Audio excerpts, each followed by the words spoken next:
Hi, welcome to episode 36 of Talk About the Passion. Death Comes Ripping. How you doing? Thanksgiving is now done, and we're in that home stretch to the December holidays, and then the dread that is New England between January and March sets in. Those long gray morning drives to work where it's 2 degrees out.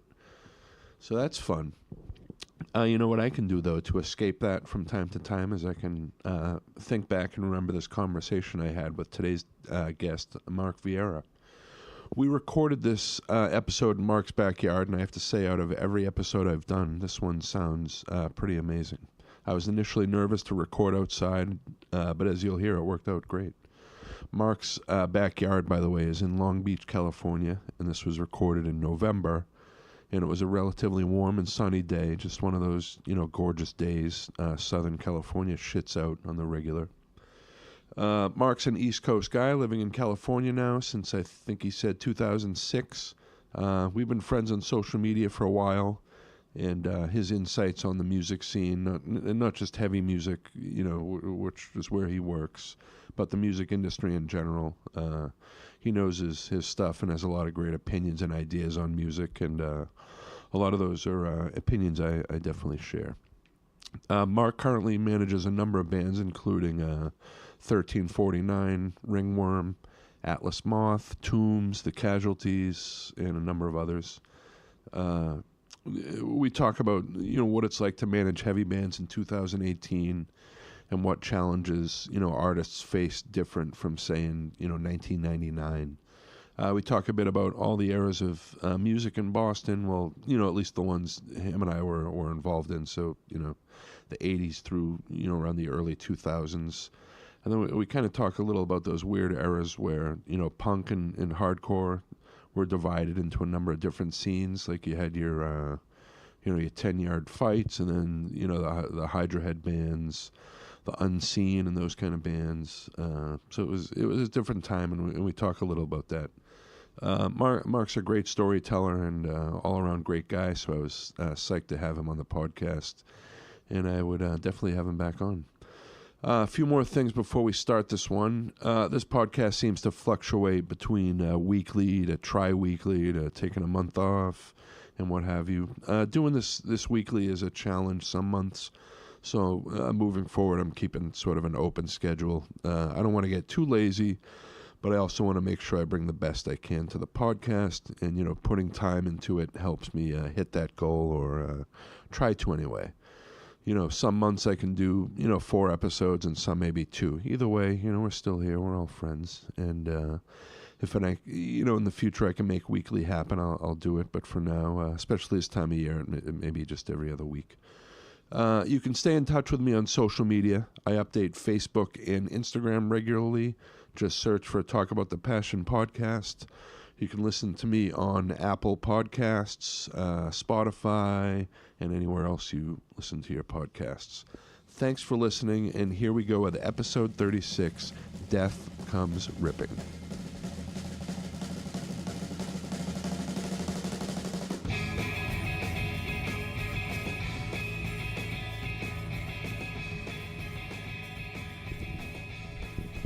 So I'm here with Mark Vieira. We're here in beautiful Long Beach outside. It's a beautiful day. Welcome. How you doing, sir? I'm fantastic. Thanks for taking the drive down here. Yeah. Thanks for coming on. And I didn't hit a second of traffic, which was don't worry, because you're gonna get it all on the way back. No, yeah, exactly. So where did you grow up, Mark? I grew up specifically in Westport, Mass. Okay. But I sort of went to. My parents both had jobs where they had to be out of the house super early in the morning. Mm-hmm. So basically for preschool, grade school, and everything, my mother would drop me off in Fall River on the way to her work, and I went to grade school at my grandmother's house. Yeah. So I kind of, like, all of our extracurricular crap, Little League, et cetera, was all in Fall River. Okay. So a lot of times I'll just tell people I grew up in Fall River, although now I say, like, New Bedford or just about anywhere else. But so I grew up in Westport. My folks actually still live there. Oh, nice. Half the year. Yeah. And they're in Florida the other half, because that's what you do when you're retired in Massachusetts, apparently. And so how did you grow up listening to music as a young kid? Yeah, for sure. My mom was my mom and grandmother were both very musical. Like they were in a glee club and like the church choir and whatnot. My dad, not so much, but like I would listen to oldies with my dad once in a while. Like, he had like sort of the real, like that I thought was super cool, but was like the real standard, like a couple of Beach Boys, a couple of Mamas and Papas, the Beatles, the Red and the Blue greatest hits albums. The compilations. So he had like those, and it was like, oh, that was cool. But like he didn't really listen to a ton of music otherwise. But yeah, so I mean, I was really into music, and like, I mean, I played clarinet and did all the obligatory elementary school crap music. And then, I guess, I kind of like probably like I would say most people my age, like got into like Michael Jackson put out Thriller, and I think everybody on earth bought that record. I got that, and then shortly after that would be Purple Rain. Which of course is one of those albums that you don't realize how fucking good it is when you're a kid. You're just like, oh, Prince, like, let's go crazy. And then, like when you're an adult, you're like, this dude it's like was, a classic album. This dude like, was unreal. But and so then you eventually made your way to heavier. music. How did that happen? I actually listening to your podcast for the past like 6 months. I've been like trying to figure stuff out. Like, when did I get that? Like, all right. So I definitely know the first purchase I made of something that was like a heavier band was Ozzy Osbourne's Bark at the Moon, because it was a nice price cassette at Bradley's. I specifically, it was the Harbor Mall Fall River Bradley's. And it was like $3.99. Probably. So I got that. You had to get that. I mean, you can't go wrong with $3.99. And then I remember getting and that was probably, I want to say I was like in the third grade, probably second grade. Like Van Halen would have been like 1984 was out, like around that period. So like I would have been like kind of listening to Van Halen, like because they were all popular, obviously. Like I mean, they were fucking huge. They were like the biggest band on the planet for a minute. So, and then I had a friend, a kid who became my best friend in grade school, had transferred in, I think during first grade, and he had an older brother, and who was like into heavier stuff, and then there was other kids in that neighborhood that were like, what I didn't realize at the time was like they were hardcore and like crossover kids. Like I just was like, we'd go down there and be like, oh, they're kind of scary, but like they're really nice to us. But they had like leather jackets with like band logos painted on them, and I remember hearing stories of them going to the living room and like this fucking band would play and the singer hit people with a hockey stick, and I was like, oh my god, like what's wrong with wrong with this guy? And we still ask that question, but like what's wrong with it? Why are people going to see this band where you get hit with a hockey stick?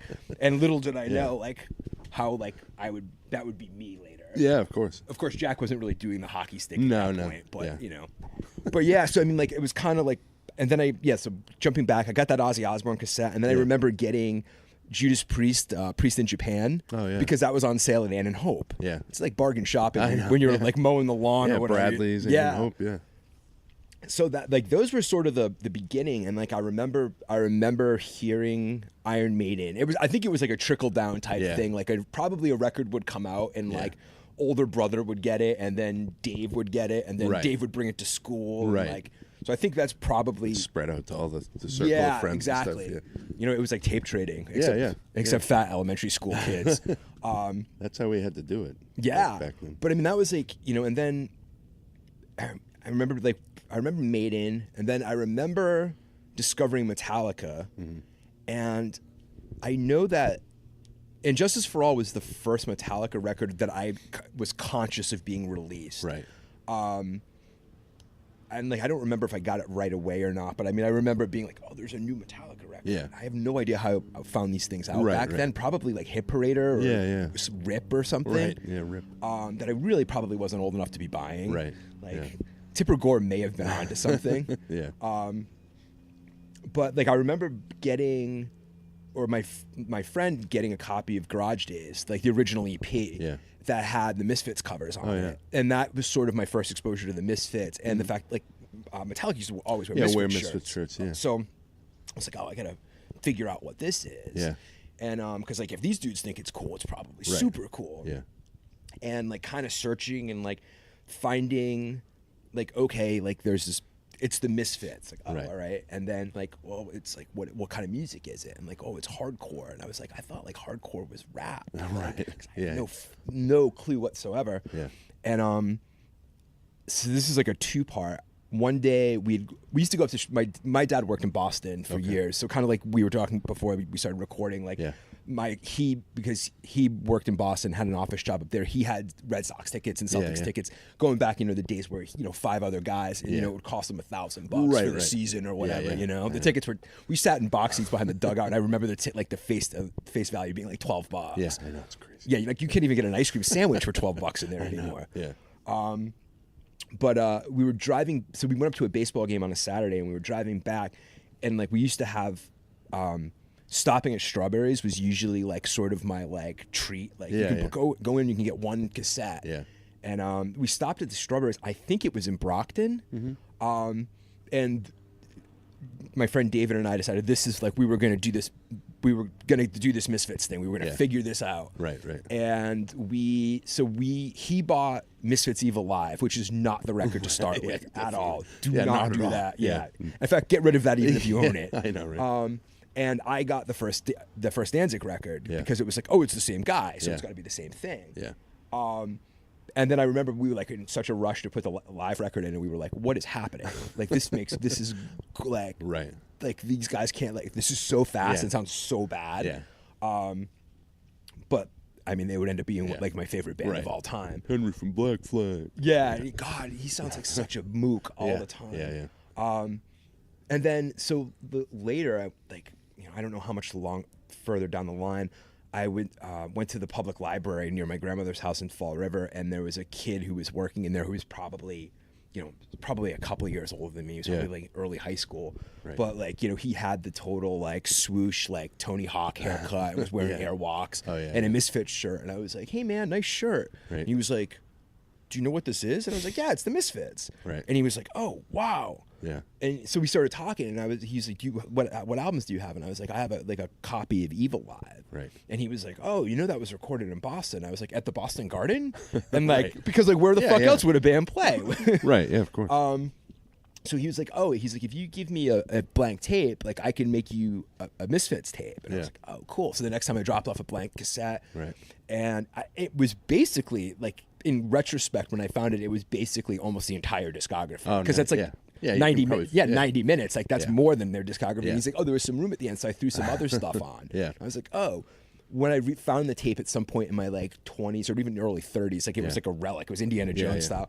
When I found it, I was like listening through it and like, oh, this is funny that this kid made this for me. And I got to the end and it was all Dead Kennedys. Oh, nice. But I had no idea. Like he didn't write down what it was. Yeah. But I mean, I can only imagine listening to it in like whatever 3rd or 4th grade and being like, that shit is this. Yeah. That guy's voice. Yeah, exactly. Yeah. And just how weird the Dead Kennedys were. Like, why would you give that to a kid? I know. Yeah, that is. Give me some Black Flag or something. I know, right? Huh. So yeah, I mean, and that kind of like opened up the whole like the punk and the metal thing from there. And by the time I got into junior high, I mean, I really got into Anthrax, who I knew had sort of connections to this other more underground stuff. Like I was aware of SOD and MOD at that time, but didn't necessarily kind of. I always also walked this fine line because I did grow up going to church, and my parents weren't like super Bible thumpy, nor were they super like Tipper Gore-ish, but they were definitely aware that a lot of the stuff I was listening to was on the line. Yeah. And like, so I was always very like I never bought a Slayer record. Right. And I still like to this day, like I never got into Slayer, and people think it's like blasphemy, but it's like, I have to explain, like I didn't listen to him as a little kid. And I think by the time I started listening to him, the window had kind of closed, and it was just like, oh yeah, it's cool. Slayer. Right. Yeah. Like I never owned a Slayer record.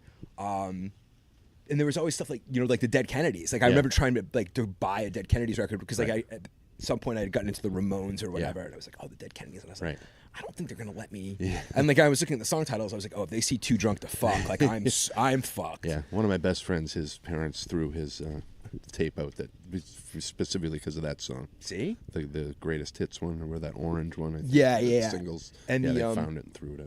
Yeah, I remember trying to find a Damned record because I had heard of the Damned, and I was like, that's a swear, and I don't think I'm going to be able to bring that into the house. I don't know. I would have hated the Damned. I have no idea why I would have even thought about buying the Damned early on like that. Because I definitely would have bought like an '80s Damned record too at that point. It would have been like, no. Well, the album covers on some of those records too at that point would trick you. You know, it's like when you look at Molly Hatchet and you're like, oh, metal. Yeah. And you hear it and you're like, not that there's anything wrong with Molly Hatchet, but yes, no, exactly. I can only imagine. I mean, it's like another one was like. This is a little later, but you know when like punk was getting big again, and like it was like, oh, Iggy and the Stooges, and I bought Funhouse from like the BMG catalog, right? You know, because again it was like $1 or whatever, and like Funhouse shows up, and you're like, oh, this is like this punk rock record, and you put it in, and you're like, the fuck, saxophone, and it's like all the songs are long and drony, and I'm like, what is this now? Like years later, like that's one of my favorite records of all time. It's probably my favorite Stooges record. But like listening to that at, you know, whatever, 13 or 14 and having no context and just being like, oh, it's punk rock. It's going to sound like the Ramones or the Sex Pistols or something. And it's like, oh yeah, I never had the Sex Pistols record because it had sex. I was like, my parents will freak out. We were just talking about, how did I just lose my train of thought? It happens, man. Not the Sex Pistols. Dead Kennedys? Not Dead. Damned? Nope. Fuck. Tipper Gore? Molly Hatchet? I don't know. But yeah, so well, I mean, we were just, it was the general thing of how sketchy some of the stuff looked. So I avoided a lot of stuff. But it's funny, sort of some of the stuff that I did pick up, that I didn't think was sketchy. Like, so like Guns N' Roses, like Appetite for Destruction is probably still my favorite record. Yeah, it's a great. And it's funny because it's funny to think of because like back then there was all the like the fervor, like, oh, it's like, you know, kids shouldn't listen to this, and I was like, why? Like they don't, they're not, like, they mention heroin in like one song. Like, I had no idea Mr. Brownstone was just explicitly about shooting heroin. Because it's it was the same thing with the say heroin. The Ramones, like Chinese rocks. Like I think I was probably like 20 before I figured out what the fuck they were singing about. Like I was just like, oh, it's Chinese rocks. And then that's what I was gonna say. The Stooges was the one that. I hate to admit that I never got into them until like 5 years ago. I finally and now it's like my favorite. Like I'm like, how did I not listen to these three records? It's not an easily like. I feel like Kiss is a band like you can kind of jump into. You either like them or you don't like them, but like you don't really need to wade in. Unless for some reason you buy like one of the 80s records and then you kind of Unmask or something. Like I mean, Kiss were definitely a band too that like. I mean, they were out of the makeup by the time I started. Like, I found them, but I definitely knew very early on that like you needed to go for the makeup era. Yeah, definitely. Like, you know, like I remember, like Lick It Up was out, and I remember, was the next record Crazy Nights? Crazy Nights or Hot in the I think it was Crazy Nights. I think Hot in the Shade might have been after that. But I mean, I was even able to I was like, oh, I like Kiss, and I think I had those records, but I was definitely aware that like they had gotten real cheesy. That there was something not quite right. Like when they went from like being cool spooky people to being an uglier version of Poison. You know? Now, when did you start going to see live music? Do you remember your first show? First concert ever was the Scorpions at the Providence Civic Center in '91. It was the what the hell was album? I forget the name of the album. It was the one that Winds of Change was like the big hit on. But yeah, Trickster and Great Wide Open. Oh, nice. Yeah, there was that. And so that was the first concert, and then a few like that summer, I saw Queensryche at the Civic Center with Suicidal Tendencies open. Oh, no. Oh, really? Yeah. Oh, I think I remember that tour. That was like there was a weird period like Queensryche on that tour cycle took out Suicidal and they took out Warrior Soul. And that was around the same time that like Skid Row took out Pantera. There had been a weird like kind of the more glammy bands were taking out heavier bands. And that was like the first time I had ever seen a pit. At the Civic Center, which was really weird. But I remember like we were sitting in like, you know, I guess what would be like the loge or whatever. And the area behind the sound, between the soundboard and like, you know, the wall, the hockey wall type thing. When Suicidal came out, like they opened with the first song from like Lights Camera Revolution. Like what the hell is going on around here?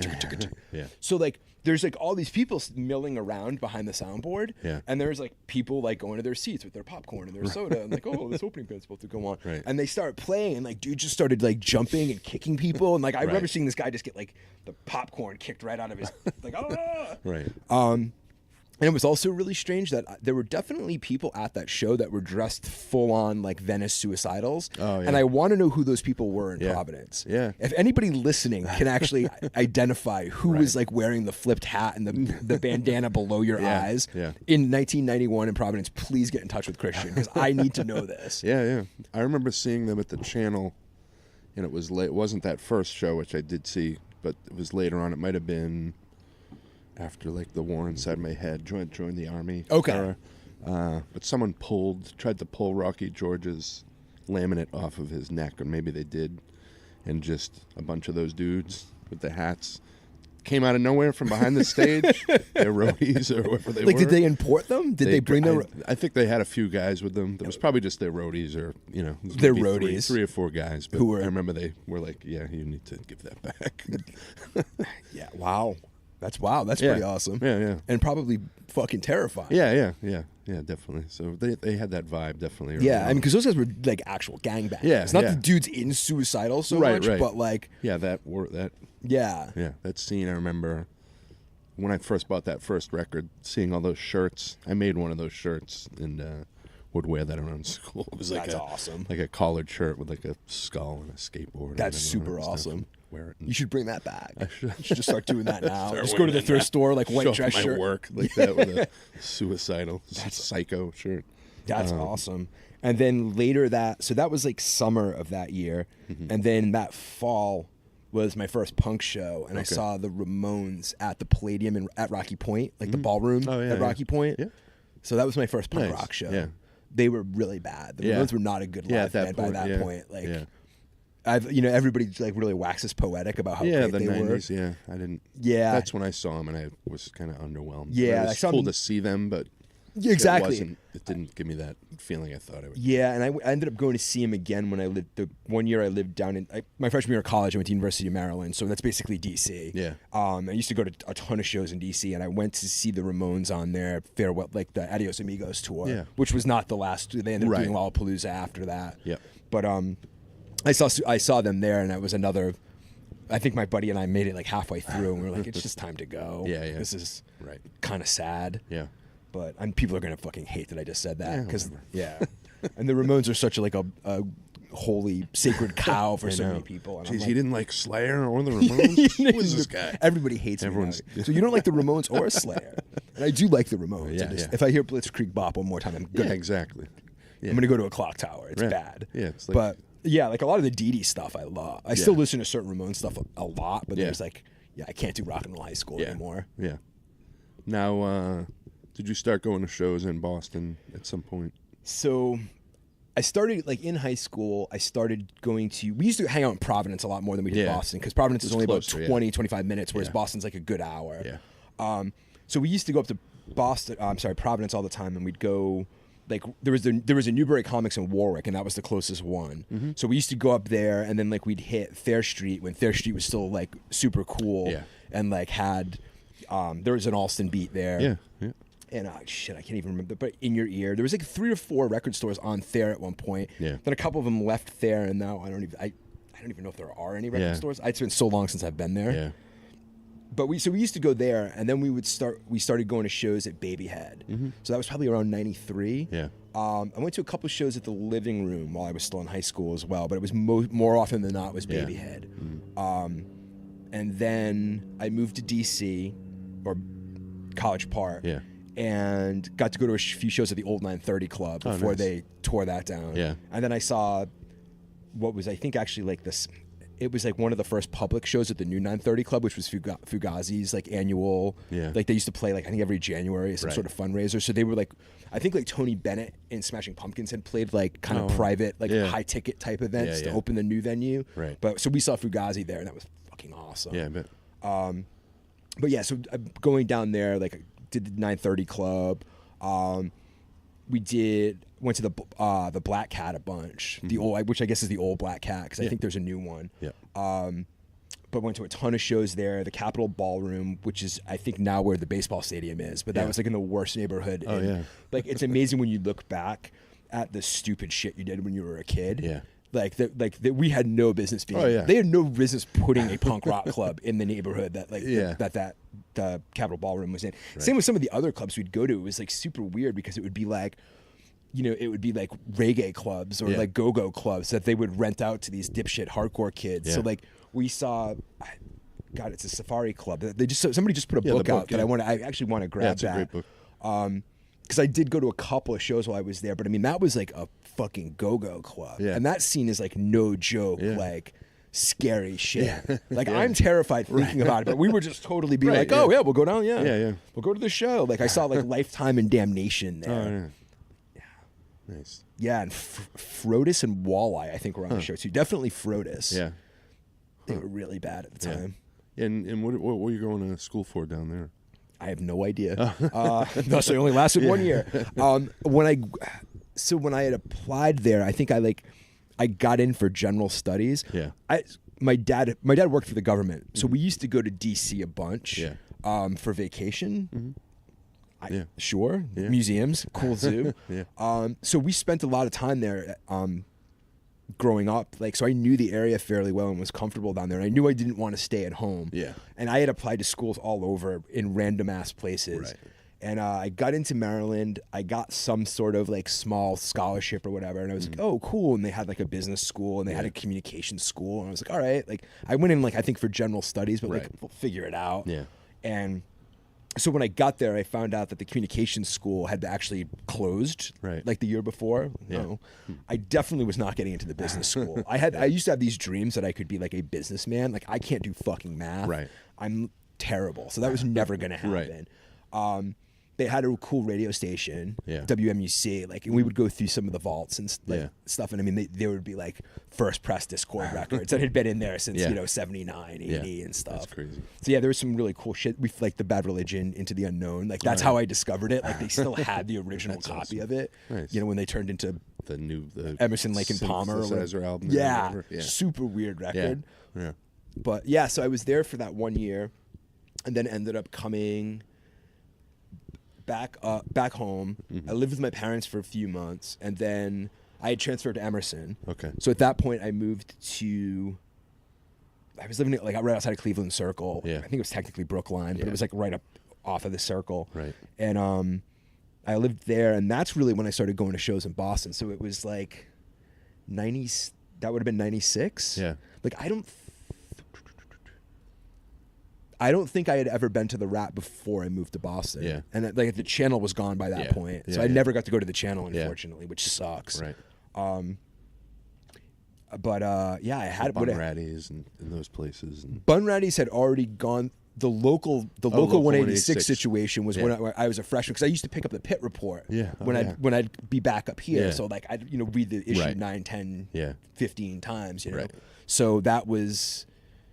Yeah, I remember reading about the local. They had already been local and had already gotten the Meatman incident had already occurred. Yeah.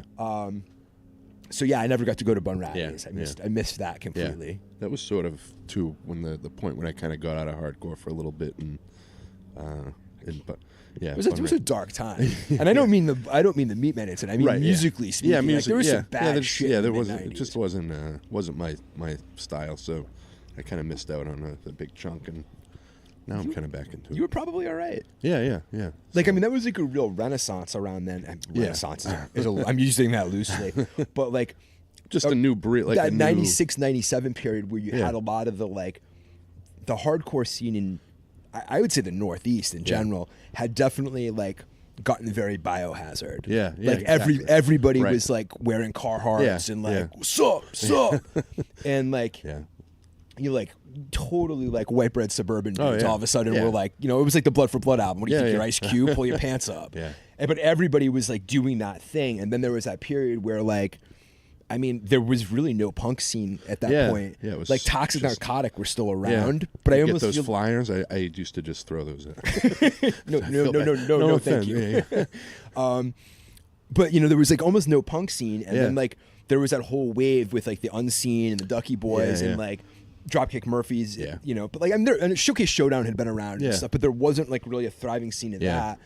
And then like you sort of had that like the 10-yard fight, and it kind of sort of snowballed from there, I guess, where you started to get more bands that were, and I guess to some extent a lot of them like a lot of those bands had been around, right? But there was more like Out Cold had been around, yeah. But like they were sort of more of like a peripheral outlier, yeah. And like I feel like it was sort of like when people started playing faster and stuff, and those bands started playing in Boston again, where you got like the like Out Cold, old school hardcore, yeah, like oh those guys are awesome, and people were like oh yeah, Deep Wound, right? Like, obviously they weren't around anymore, but people were like more into that stuff, and eventually the suburban hip hop rap stuff would sort of die. Yeah, I loved those are kind of guilty pleasures of the first two.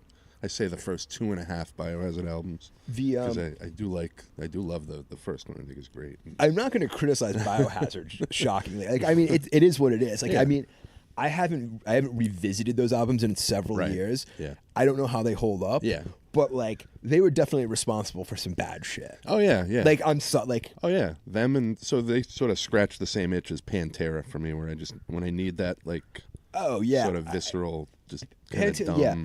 Pantera Pantera are an awesome band. Yeah.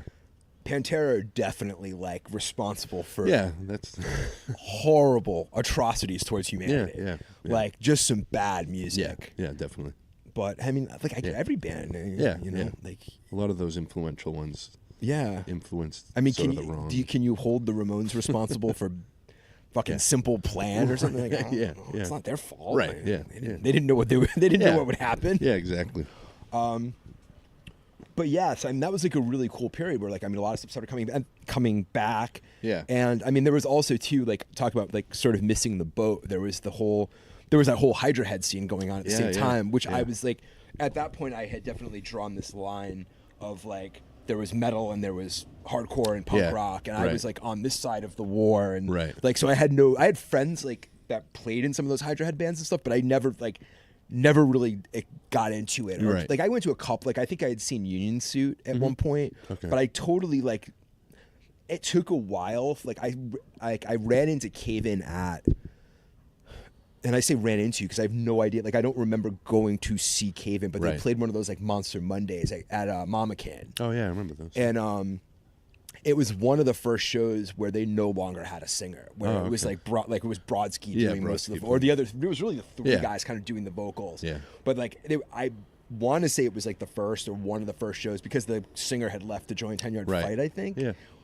Kind of okay. It was weird. Yeah. But yeah, so like I sort of missed that entire scene as I've gotten older and like gone back to a lot of it. It's like, oh, a lot of this shit is super cool. Yeah, definitely. But like kind of at the time it was like, oh, I want fast. Like I want stuff that sounds like SSD. Like what the fuck? Yeah, everything was very divided at that point. Like the scenes, there was that, like you were saying, and in reality, I mean, it was a super small scene. I mean, Boston's a small city, and it was like everybody lived near. Like we all knew who each other were, but it was like sort of like you know, like I remember somebody. I won't mention the band, but I definitely remember somebody from one popular band shitting on the guy from another band for wearing like, I forgot. Like he had it was like a Hydra Head band jacket, and he was just totally like, cool jacket, dude. And I was like, whoa, what shit? Yeah.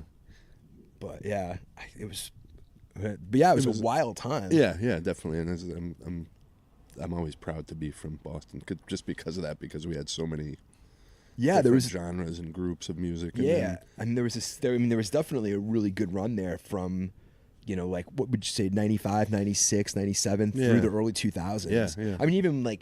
I mean, even beyond like punk and hardcore and stuff. Like, I mean, I think the Damn Personals were an incredible band. I don't know if you ever got into them at all. But like there were some really good bands of other genres. Even like the Sheila Divine and stuff. There was some very good bands from Boston.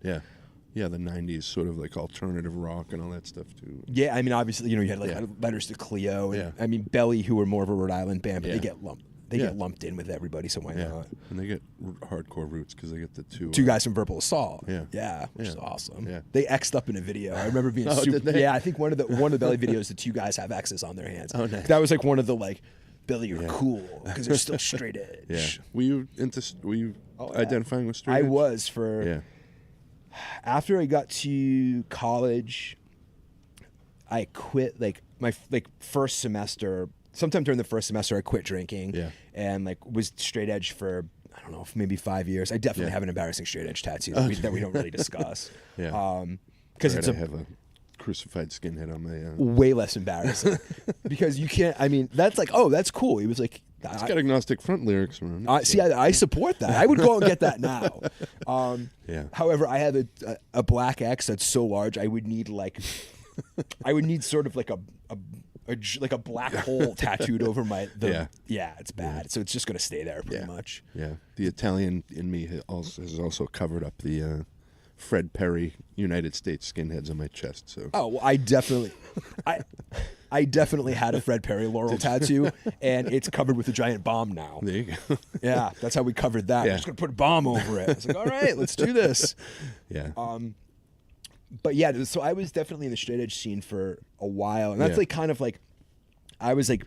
I won't even say bouncing between, but like I would go to see 10-Yard Fight or In My Eyes on a Saturday, and then I would go to see like Dropkicks and Unseen or the Bruisers and whoever, and then I'd go see like you said, like it was super divided scenes. And there weren't a lot of people that were kind of like there was a handful of us that I feel like that would kind of go to everything. And then there was like the super straight edge scene, and there was like the like Mohawk Unseen kids who might go see Dropkick Murphys, and then there was like the Dot and Southie kids who kind of might go see the Unseen, but also didn't really want to deal with those kids. Yeah. So I mean, there wasn't a lot of overlap, even though like there kind of started to be, and it was like it made sense when it happened. It was like like you should be playing with these bands. Right, yeah. Like I remember when like Warzone and the Business toured together, it was sort of weird. Yeah. But it makes sense, yeah. It makes why would it not make sense? But it was just so like I know. Yeah, New York skinheads. Yeah. And then like I mean AF toured with the Business later. Yeah.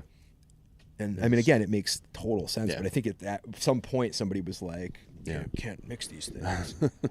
Yeah, I think nowadays, or at least the last probably more than a decade, it's kind of hard. Everything is sort of melted together now, and you just see dudes with big beards with a SSD patch is next to an I Hate God patch. I think we've all gotten to the age where like we don't give a shit anymore. And then you don't have to wear a badge that says, "Oh, I'm a fucking hardcore guy," or "I'm a pop punk." Yeah, exactly. Dude. Like I feel like like our parents' generation, you could be like, "Oh, I like Zeppelin and I like the Pointer Sisters." Right. There's nothing weird about that because you're just an old person and you're like, "I like fucking music." Yeah, yeah. So yeah, I mean, I'm just as likely to like throw on the Clash or Discharge, which is another band that I got into super late because the first time I heard Discharge, I was like, "Oh, this is crap. Yeah. This is really bad. Like, why would anybody even record this?" Yeah. And now I'm like, "Oh, fucking Discharge, awesome band." Yeah. But yeah, at the time I just didn't get it. Yeah, yeah. I was definitely more of a song-oriented person when I was younger too. Like I think that's why I was attracted to hardcore and street punk because it was like catchy and there was like sing-along choruses and stuff.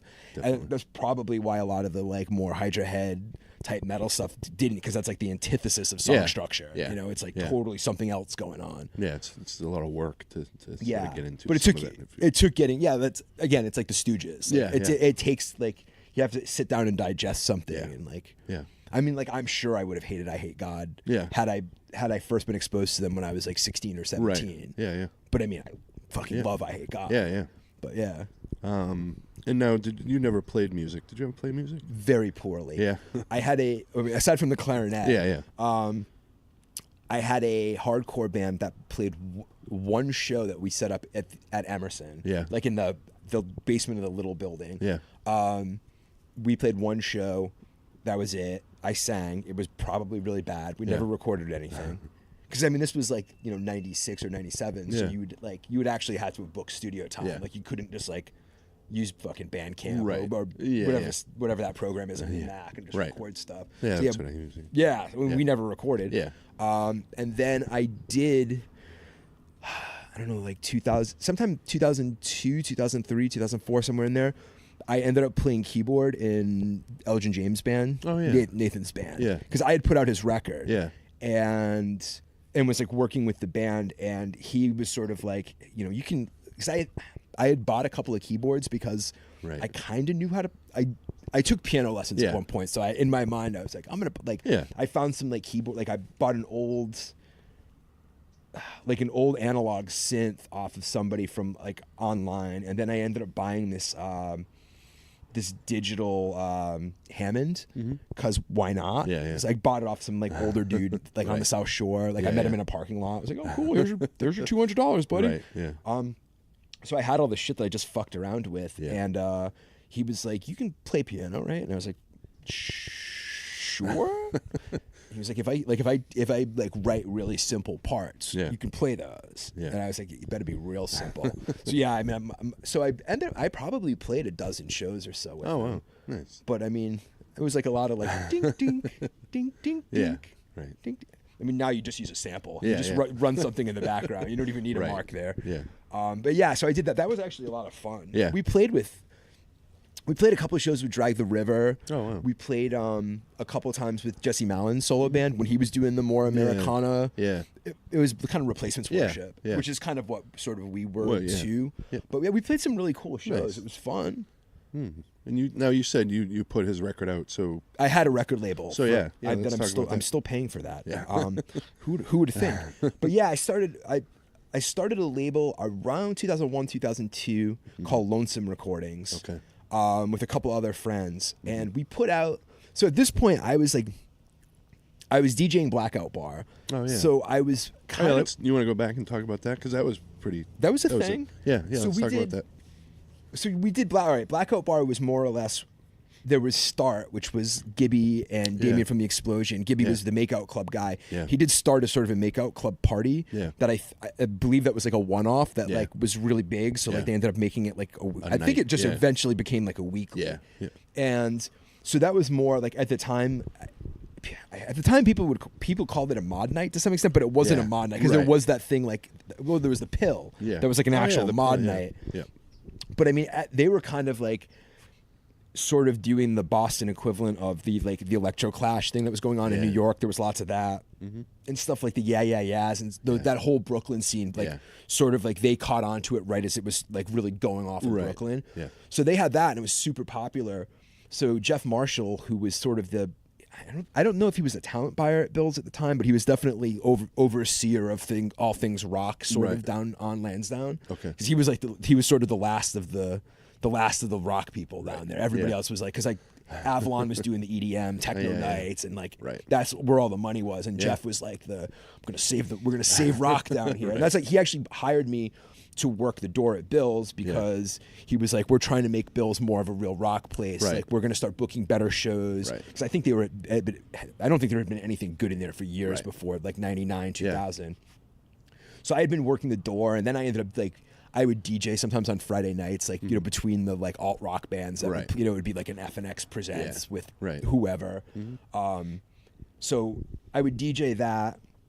And then I ended up working the door at Start, and Jeff had this idea of doing like a midweek version of Start that would be like a more of a punk night that would Right. lean a little more punk, Yeah. metal, rock.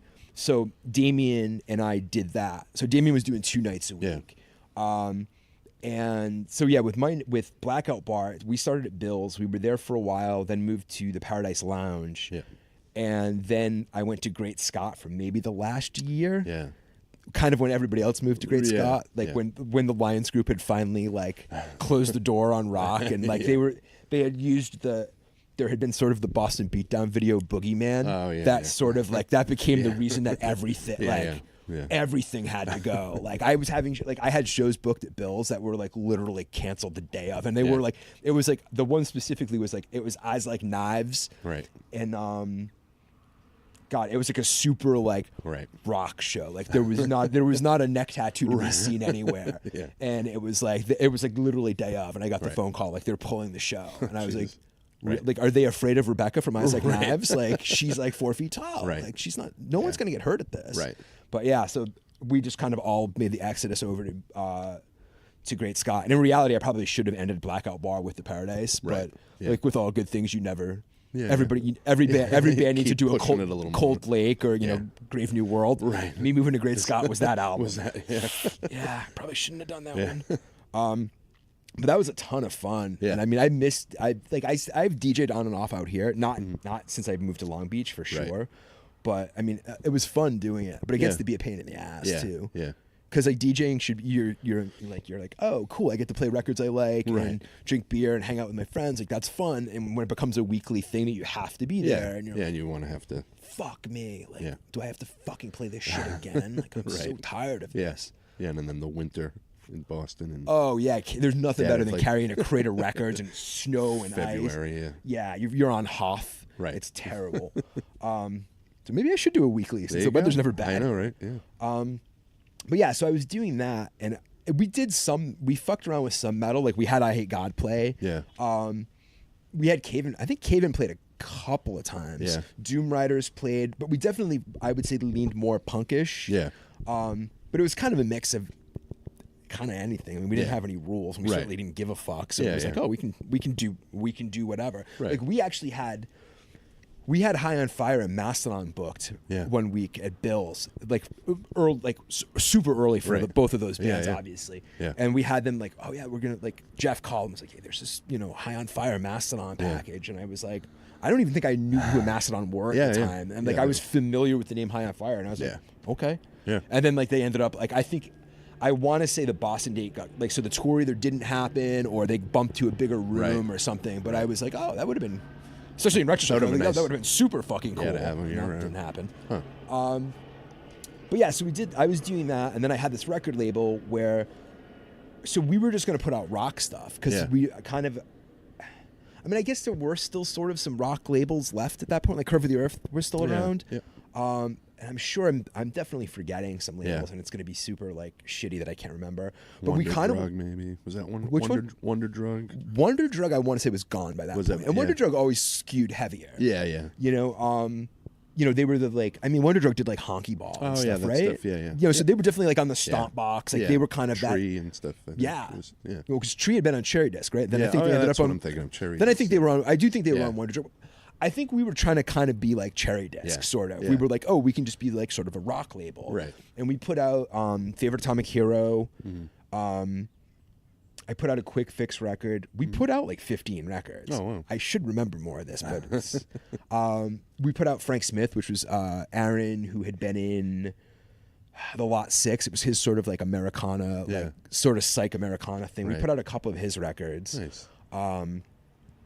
Yeah, we did a bunch of shit. And I put out the Elgin James record, which was sort of, it was sort of songs that he had written for his previous band, which was the Jaded Salingers, who were kind of like Buffalo Tom, later Replacements, like that kind of world. And he sort of started going more, like a couple of songs on that album had sort of like a Wilco-y, Ryan Adams vibe. Yeah. And he then kind of took some new songs that he had written for that and like totally stripped them down and was like, I'm going to break this band up and I'm doing this more country thing. I think at that time it was alt country was what we called it back in those days. Yeah. So I put that record out, and then we sort of kind of pieced the band together, like of different people. Brian Strawn from Otis, who had also been in the Jaded Salingers, played drums for a while. Yeah. There was a lot of mixing and matching and kind of, I mean, and which I wish more bands would just accept the fact, like, hey, it's one guy, and it doesn't matter who's like, right. Like, the guy that wrote the songs and does everything. Yeah, just sort of how Ryan Adams does it. He seems to have a different band. Oh yeah, all the time. Like, that's what people get so worked up about that. Right. Like, is this guy playing? Like, fucking cares. Yeah, it's his. Unless it's like unless it's like a certain two people in a band. Right. Sure, right. But like, it's like so like people complaining about like Queens of the Stone Age lineup. Like Josh has written everything pretty much. Like he collaborates with different people that come in and out of the band. Yeah. It doesn't fucking matter. Right. Yeah. Like he's not hiring some guy that he found at a random bar to come in and play drums. Like you know whoever's playing drums in that band's going to be good. It's the same thing with Nine Inch Nails. Like Trent Reznor's not like running a fucking Craigslist ad. Like looking for Josh bassists. Freese is playing drums. Yeah, exactly. Yeah.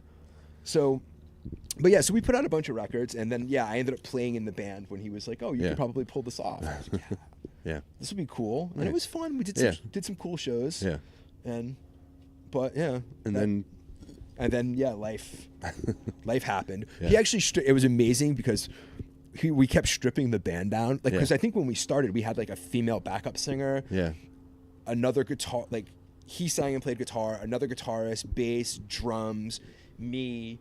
And then, like, by the time it ended, it was, like, my friend Josh, who was my partner at the label, he had been the drummer. So by the time we ended, it was literally him with, like, a shaker or, like, one piece of percussion and Elgin with an acoustic guitar. Like, it got big, and we just, every show, it was like, I think we're going to get rid of the lead guitar. And then it was like, I think we should just get rid of this. And it was like, all right, cool. Don't need me anymore. And it's just me, Like, he's like, I'm just going to play by myself. It was like, cool. Yeah.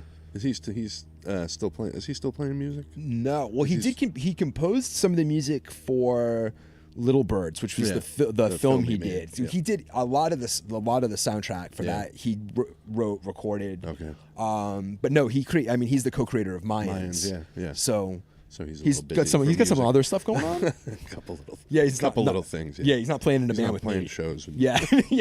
Me with a shitty shaker off time. Yeah. So then, what did you do after that? You worked at Prosthetic. Yeah, so I sort of later on. Yeah, I moved out here at the end of 2006. Okay. And kind of farted around and did the same sort of stuff out here. Like I DJ'd here and there. Mm-hmm. I worked at a nightclub called Safari Sam's for a while until they ran themselves out of business, as rock clubs are apt to do. Yeah.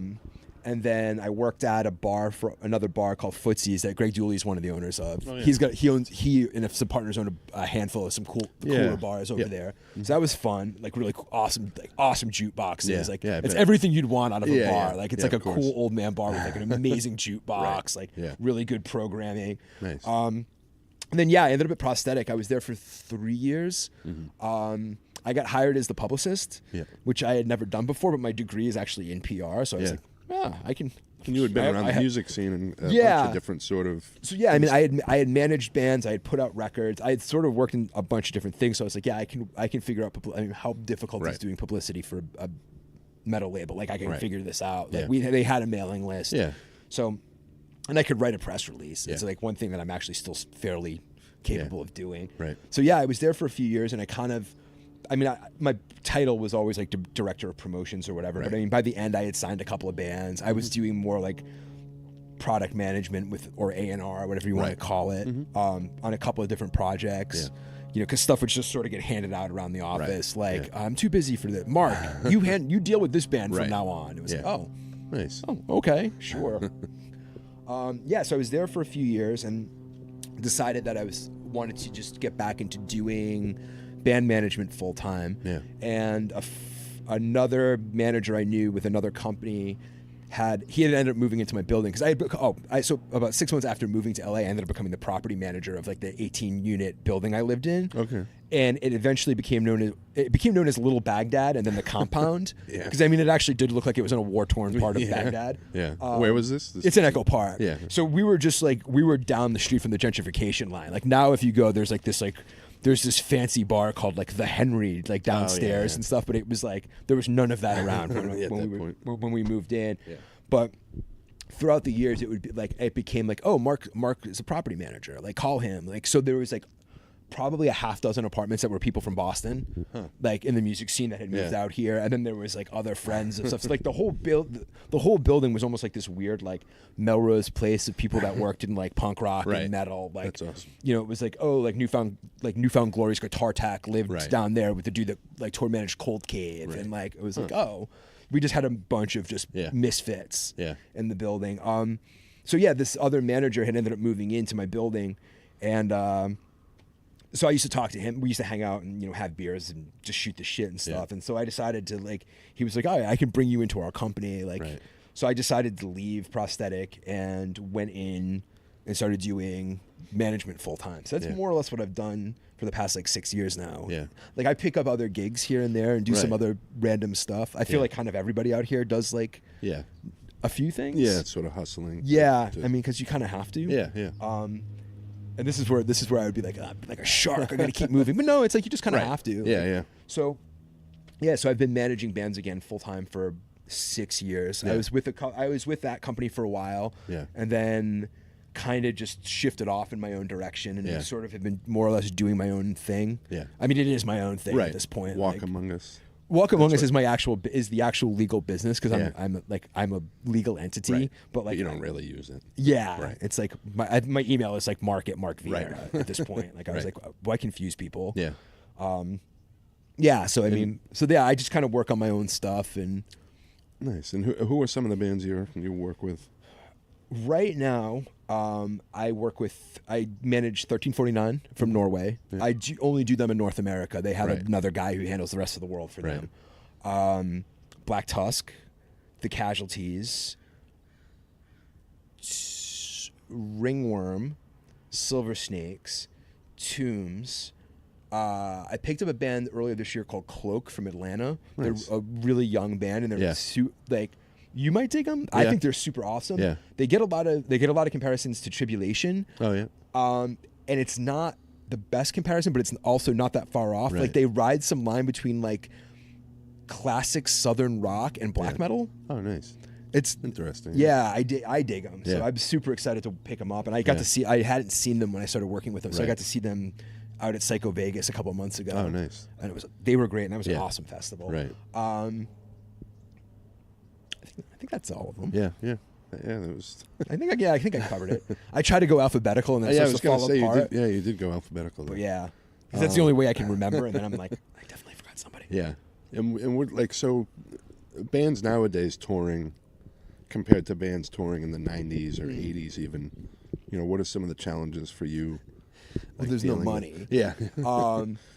I mean, look, I'm sure to some extent, like punk rock touring and like even metal touring is probably not drastically different. I mean, obviously, it's like to some extent it's easier to book a tour now. Like I don't book tours, like, but like for an agent, like there's a higher level of technology and communication. Like I know in like the 80s, 90s, like people would send like letters, like, hey, my band Black Flag wants to play, like, SSG, can you put a show on? Like, sure, show up on this date. Like, I mean, we're obviously like beyond that, thank God. Right. But I mean, also in a lot of ways, the music scene is a lot smaller. Yeah. It's tougher to get people out to shows. Yeah.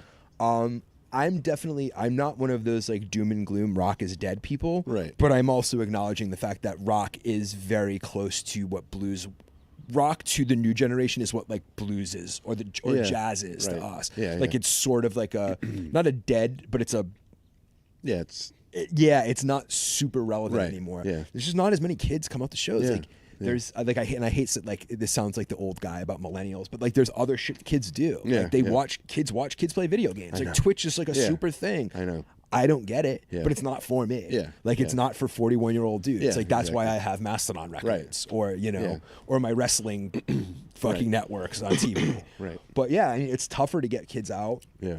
Right now we're definitely dealing and this is like a very very like relevant to right now thing. Like we're definitely dealing with more and more markets like across the country that are just not able to do shows anymore. Right. Like there's more, there was always those like St. Louis is an example. Like St. Louis isn't great, but you kind of got to play there to get between point A and point B. I'm looking at more and more tour routings now where I'm like, there's 3 or 4 St. Louis's to get from. It's really to get from point A to point F. Right. There's like this town isn't really doing it anymore. Like right now, I just had a tour go through Texas, and the numbers were like super low, like to the point where we were like, this doesn't make any sense. And I was talking to another manager, and he was like, I just had tour X go through there, and it was this every other show on the tour did 300, 400 people. Right. Texas was doing under 100 a night. Wow. Like, and it's like the South is really bad. Yeah. Like it's the South especially, but it's becoming more and more. Yeah. So it's kind of difficult, and it's like it's definitely like obviously like the cost of gas isn't getting cheaper. Yeah. And there's still like shows are $10 bucks. Yeah. You can't really charge more than 15, maybe 20. Right. For like a punk show, maybe. Right. But I mean, shows were $10 in 1993 when I started going to shows, and they're still about the same. But I was also in 1993, I was paying 83 cents a gallon for gas. Exactly. Like it's $3.83 right now up the street. In Greater California, I know gas is super expensive. It's not like I've noticed that back home. Yeah, that's why I have a Prius. Yeah. I was like, I'll never drive one of those. And I was like, oh. I get 400 miles to a tank. I'm gonna get another one of these after this. 10 of them. Right? Yeah, exactly. I'm never getting a regular car again. Yeah. But yeah, I mean that's a challenge, and there's less and less. Like the web makes everything accessible, which is good. Yeah. But there's no filter. Right. So it's sort of like the idea, like, oh, anybody can put music on the internet. Yeah. Like, okay, that's great. Except where is that filter now? Right. Like. There's so much crap that like who gets covered. There's no more magazine. I mean, well, that's actually not true. Decibel and Revolver are both still, and I absolutely love those. But it's not like that's it. And they only have so many pages. Like those dudes can only crank out so much stuff, and like there's just a sea of, and there's like, again, there's no quality control. Yeah. It's like sort of Nirvana ruined bands by being like, hey, anybody with a guitar and a heart can do this. Right. It was like, no, don't tell people that, because now everybody thinks they can do it. The internet's kind of done the same thing. Like, well, hey, now you don't even have to save up that $2,000 to record a demo. Like, you just need one asshole friend with a recording program, and we have a demo online. Yeah. Fantastic. So there's like a lot of clutter. It's tougher to get people out. Yeah. I mean, artists have to work harder too, and it's sort of how I feel too with this podcast. There's the amount of 20 million podcasts. Oh yeah, I mean that's kind of like I was doing that wrestling podcast, and we kind of. I wouldn't say we've stopped. Right. We still talk about doing one once in a while, but we were doing like one a week, and it was just kind of like, man, this is. I had to slow down too. I was doing one a week, and I was like, "This is a lot of work." Yeah, it's a lot of work, and like, you're plugging it and plugging it, right? And then like you're doing like, you're sending out like, "Hey, would you want to do an interview on this?" And people are like, "Oh, how many listeners do you have?" And it's like, what else do you have going on right now? Honestly, exactly. Come on. Yeah. Like I'm not. And this isn't like I'm trying to get a hold of WWE people. Right. I'm like, of course. Like, what would you? Local wrestler. How many listeners do you have? Thankfully, I haven't experienced that yet. Yeah, well, I mean, because you interview mostly people you know. Yeah, and that's the thing with people we knew, it was easy. But when it got to be like, oh, let's try to get a hold of this person. Yeah. Like, oh, never mind then. Yeah. So it just gets frustrating. But yeah, like, it requires like bands or someone on a band's team like has to be like super social media savvy, unless your thing is that you're completely not. Right. You know, it's like it's like there are DIY bands that are very successful. Right. You know, like, or bands that don't have managers, or bands that like put out their own. I guess putting out their own records would be DIY, but like there are situations where that works, and there are definitely bands that are like, we have no social media. Yeah. And people are like, oh shit. Yeah, it's weird, right? But then but it works. Luckily, with most of the bands I work with, most of them are fairly good at social media, which at this point, for especially Facebook, is kind of dead. Yeah, it's kind of more or less Instagram at this point. Yeah, so most of my bands are fairly decent at doing Instagramming. Yeah, I guess if the artists who are younger, they're going to be more tapped into that kind it's of even stuff my too. It's even my Ringworms and stuff. Like their fans are really like, and I mean that's not a young demographic band. Yeah, of course. But yeah, like like 1349 are very like, they do social. I mean, they're a Norwegian black metal band. Right. They do social media, but it's very select. Yeah. Like they're not like posting like, here we are in the hotel getting exactly ready for the show. Like it's not like Raven making dinner. Right. You know, it's we like, went to Starbucks. Yeah, We're here in it'll Minnesota be somewhere. It's very calculated and like, here is our new T-shirt. Right. Here is the festival we will be headlining next month. Yeah. Come experience Hellfire. Like boom, that's it. Quick in and out. Yeah. No chatting. How is that dealing with them? They're awesome. Yeah. They're awesome. That world is very cool. Yeah. People like, I mean, it's a little scary. Yeah. But like, right. No, I mean, they're great dudes. Yeah. I mean, maybe I'm blowing up their spot. Like, no, they're evil. They try to stab me when they're here. No, they're just like super nice guys. Yeah. They totally get it. Yeah. I wish they would put out a new album. Right. But right. I mean, because I want to hear it. Yeah. But like, they sort of move at their own pace. Right. Like that's the sort of the. I would say that in general with black metal, like those bands are less beholden to the sort of record cycle concept. Right. Like once a year. They kind of do it. Yeah. I mean, I would like most record cycles are probably 2 years, even though at this point, like, God, I was at a conference. I use that kind of loosely. A few years ago, where Brian Slagle, the owner and founder of Metal Blade, like he said then that like the life of a record is like I think he said 7 weeks at that point, and I don't even think it's that long now. Yeah. Like you've basically like the first month your record is out, that's what your record is gonna sell, unless you're like a 21 Pilots or Foo Fighters where you're on the radio and you're getting singles. Right. People are like, oh, I'm buying this, but like really you're selling. It's about reaching your core fan base, and that's. You want to make sure your fans know you have a record coming out, and those are probably the people that are going to buy buy it on LP. Yeah, right. Like they're going to drop the $20-25 because that's realistically what you got to charge for an album. Yeah, which sucks. So it is the merch now too with bands. More so than. Yeah, I mean, I don't want to like.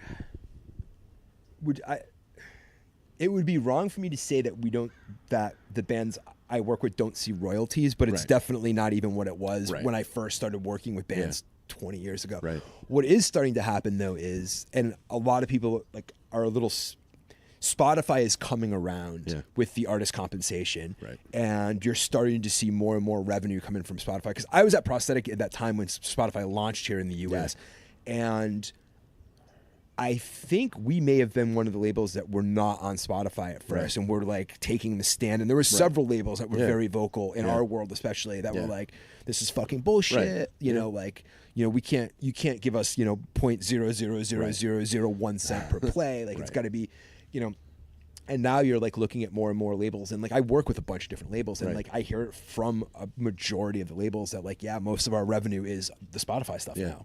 So Spotify is starting to like, it's like what a lot of people predicted back then, which was the ship would eventually start to right itself.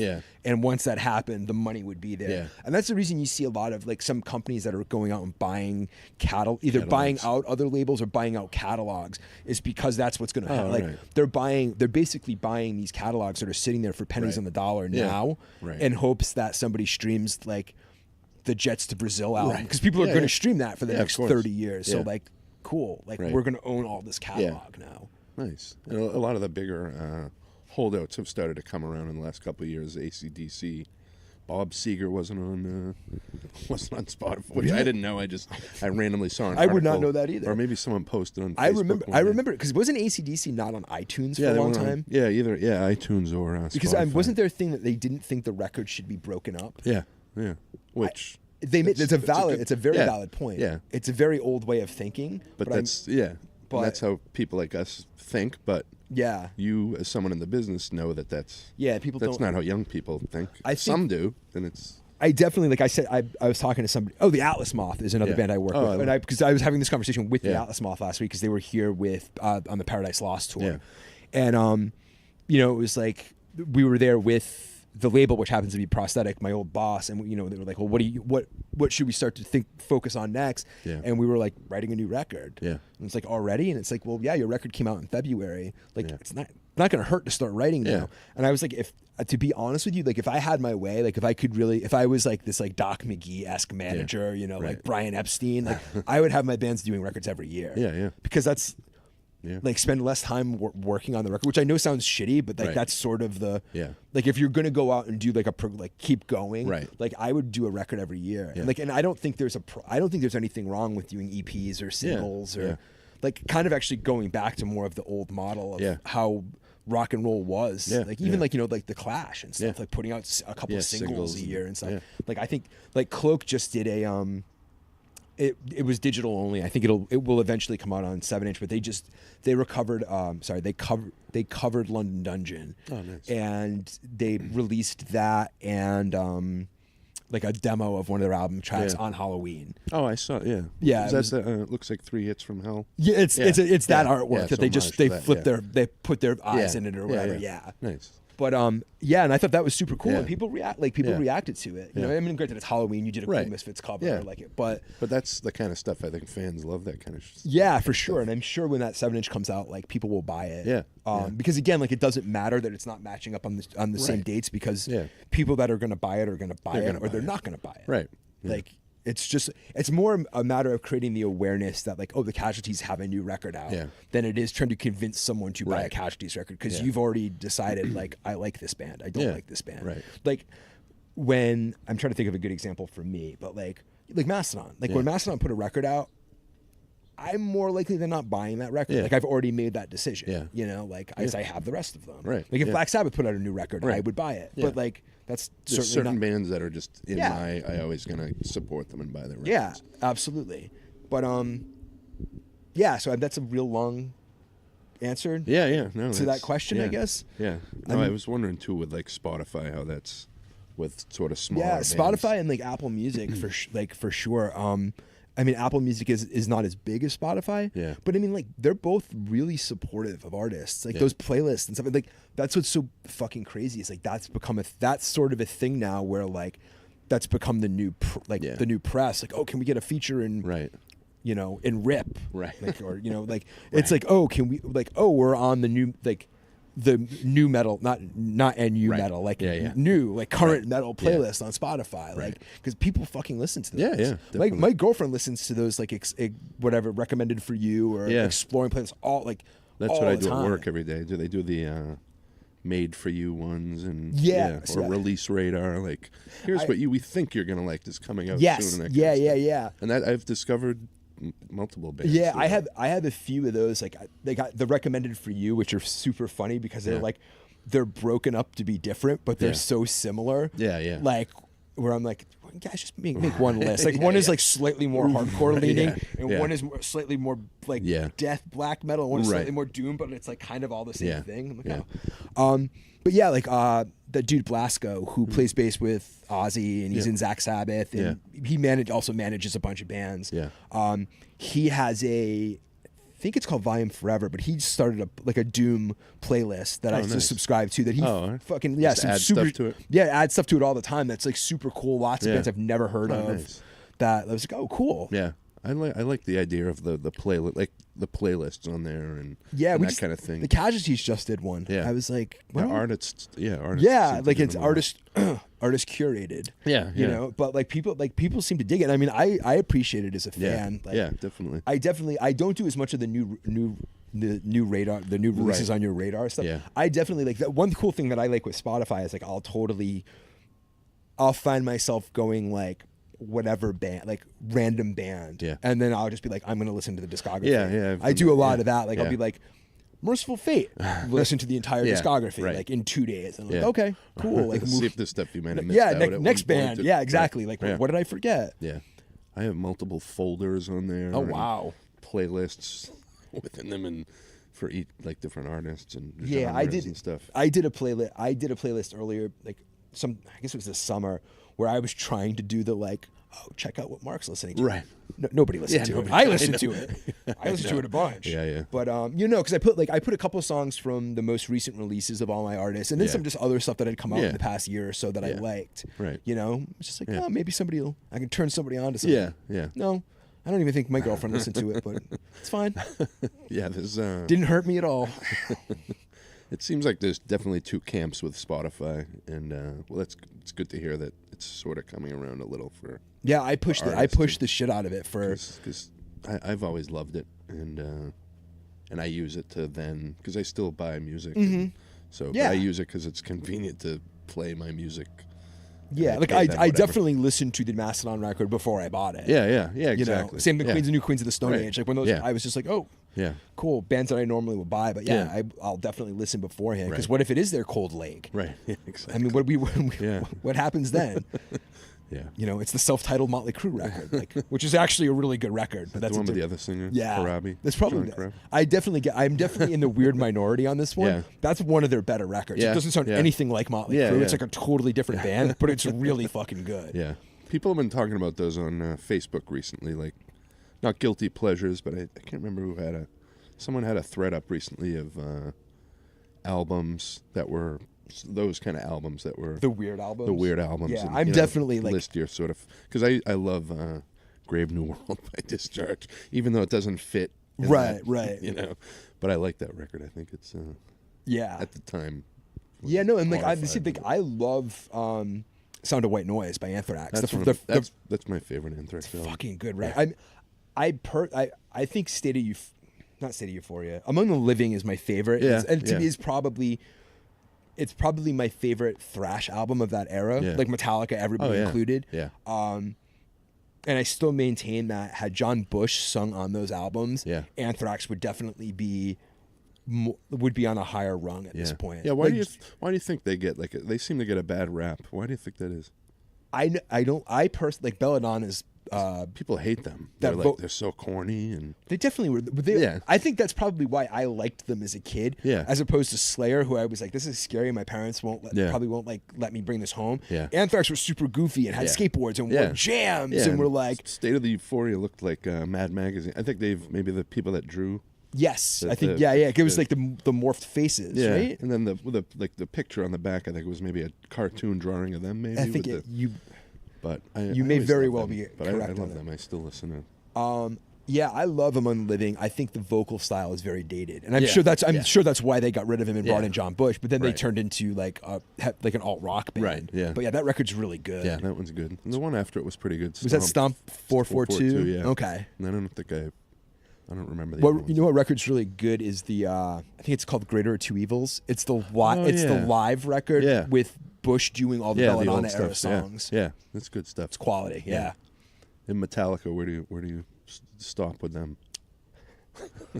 Well, I love the first 3 records. Yeah. I am not even though Injustice for All, as I referenced earlier, was like the first record that I remember coming out and buying, like being like a first week buyer type.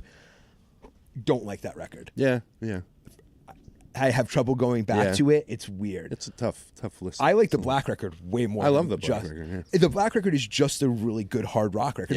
It's a Led Zeppelin 4 of Argent, of the 90s. Like it was one of the best hard rock records of That's that a hated period. record too. Oh yeah, but I get it because they sounded like this and then they sounded like that. They just happened to. I mean, it's what Anthrax tried to do, except Metallica sold 20 million copies of that record and became one of the biggest bands of all time. Yeah, and then after that, it's real touch and go for me. Yeah. I actually had. I remember being in college. It was actually when I was in Maryland. My roommate's friend showed up and he was like, "Have you seen the new whatever magazine?" I was like, "No." He's like, "There's this band on the cover." My friend was obsessed with John Frusciante. Yeah. And had like some of the same tattoos and sort of dressed like him, like wore like vintage shoes and like suspenders, man, like just like an old man. Yeah. And he's like, "There's this band on the back of whatever magazine, and they're kind of dressed like me, but I can't figure out who they are." Right. And I was like, "All right, next time I'm in the student union, I'll go to the bookstore or whatever." Yeah. And I looked and I was like, "Oh my fuck, this is Metallica!" Like what happened? Like because they were all wearing like the black and white, the two-toned wingtips, and like they all had the facial piercings. Yeah, it was like what? And I only figured it out because the logo, because they were using the M as a star. Oh yeah, like it was a repeating M, and I was like, "Oh my god, like what the hell happened?" Now, I have revisited. I actually had to get I got Stavros from the Atlas Moth, who's a huge Metallica fan. Yeah. I had him I listened to him on a podcast. This other guy, Ryan Downey, has a podcast called Speak and Destroy. Yeah. That's all about Metallica. Oh, really? Oh, I gotta look for that. That's awesome, and it's worth checking out. Nice. But Stavros was on that defending his love for those records. Oh, so really? I was like, "Hey, do me a favor." It's like put together a Spotify playlist for me. Yeah. Make me the one good record out of Load and Reload. Yeah. And there is a good record between them. Yeah, there's a couple. But it's sort of that use your illusion thing. Like, you probably should have just made one good record. Yeah. I think that came out the same day as the Black album, or maybe the same. It was definitely the same era, same for week sure. or something, because that was when we were doing midnights. I worked at Rocket Records up in Saugus, and we were doing those midnight sales. That was always fun when new records would come out. I remember the Black album. I remember. You know what? I was never that enthused to go at midnight and buy a record. I wasn't either. I definitely did with one of my old roommates. He absolutely needed the Springsteen. I think it was the Rising. Yeah, I remember. Yeah, we had that. Yeah. So we drove. Like he was like, "Do you want to drive into town?" I was living in Braintree. He was like, "Do you want to drive into town at midnight?" And I was like, "Sure." Yeah, which is weird to think they were still doing that, because that was 2001. That was the. Was that 1 or 2? I think it was 1, because it was the album after September 11th that had songs sort of. Yeah, it probably came out in 2002. Yeah, because I think this is when Tower had moved to Boylston. Yeah, right at that point. Yeah. Is there a Guitar Center there now? Like where BCN, like that block where BCN was. Oh yeah. I think Tower had moved over there. Yeah, you're right. Does that sound? I think. Something was over. Yeah. I can't remember. Yeah. I feel like it did. I forgot. I have forgotten everything. Yeah. Well, that's cool. Guilty pleasures and those. The guilty. Yeah. I stand by. That is not a guilty pleasure for me. I stand by. Yeah. There's a lot of those bands that call it, like you were talking about, Mastodon, Queens of the Stone Age, Foo Fighters. Yeah. I like all those bands, and those are bands that people get very triggered by. Oh yeah, I mean, I think I think on Facebook we've discussed the Dave Grohl, the people I think the general resentment towards him is he's everywhere. Well, yeah, he's definitely a little overexposed. That's it for sure. Right. But he's definitely he's gotten successful multiple times, and he's a cool dude who just does what he wants, and I'm kind of not as big of the most recent record. They've definitely just become a '70s hard rock band. Yeah. I kind of fell off. A few albums ago, but that's they're definitely I'm trying to think. I'm trying to they're definitely Molly Hatchet at this point. That's their thing. They're just a '70s hard rock band, and But hey, whatever. He does cool shit. He takes out cool bands. Right. Yeah. He's involved with that Cow Jam. Oh yeah. that's back, which was like a 70s, 80s thing. That they're the festival. the overseers of or whatever. But it's got cool bands. I think either the Obsessed or St. Vitus played it last year. Like we had a couple of cool fucking older bands on it. Yeah. I know I picked this trip at the wrong time because there's a cool festival next week with Scream and Power of the Riff. Power of the Riff, yeah. Yeah. Sun playing and and the Sonics are playing the pre-party. Yeah. That's crazy. Do you miss the East Coast? Absolutely not. Yeah. Like, dude, it's November. I know. I know. It is a little chilly. You're in short sleeves. Yeah. I knew it was going to be cold. I put a sweatshirt on. I know. I probably should have done that, but I mean, I was before you came. I was like debating. I was like, should I put shorts on? I was like, no, I gotta guess. I gotta put pants on. No, I mean, I love the weather here. Yeah. There's like, like the general complaints about California are like traffic sucks. Yeah. Gas is expensive. Yeah. I don't think the cost of living is any worse than if I was in Metro Boston. Yeah, exactly. It'd be different if I was like, I live in New Bedford versus Long Beach or LA. But like this is like, this is Worcester or Providence. So I think the cost of living is pretty comparable. Yeah. And the beach is right there. Yeah. Which I'm not even a beach guy, but I sort of am now. Right. Yeah. Like I'm like, oh, that's cool. Like I can just like walk and see the ocean. Yeah. Have you been back east? I go back. I try to go back twice a year. Yeah. I mean, my parents are getting older. Yeah. I still have a grandparent who's 94. Oh, wow. So I try to go back, or she'll be 94 like next week. I try to go back twice a year while my parents are in Massachusetts. Right.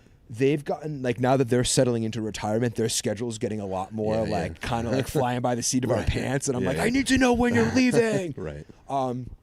So next month I'm going to see them in Florida for a few days. And I was down there last year too, so I won't.